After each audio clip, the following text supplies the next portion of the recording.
భద్రాద్రి కొత్తగూడెం జిల్లా కొత్తగూడెం ప్రకాశం స్టేడియంలో morning walkers ను కలిపి ఖమ్మం పార్లమెంట్ కాంగ్రెస్ అభ్యర్థి రామసహాయం రఘురాం రెడ్డి ఓట్లు అభ్యర్థించారు. ఈ సందర్భంగా ఆయన మాట్లాడుతూ కొత్తగూడెంలో వాకర్స్ ను సీనియర్ సిటిజన్స్ ను కలిసి పరిచయం చేసుకుని ఓట్లు అభ్యర్థించడానికి రావడం జరిగిందన్నారు. ఖమ్మం పార్లమెంట్ అభ్యర్థిగా పోటీ చేస్తున్న తన విజయాన్ని కాంక్షిస్తూ సినీ హీరో వెంకటేష్ ఖమ్మంలో రోడ్ షోలో పాల్గొంటారని, సాయంత్రం కొత్తగూడెం వస్తున్నట్టు తెలిపారు.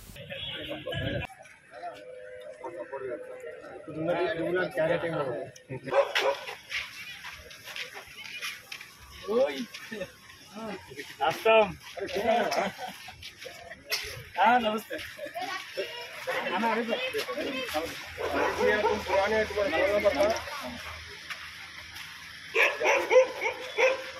पड़े कांग्रेस बतकाल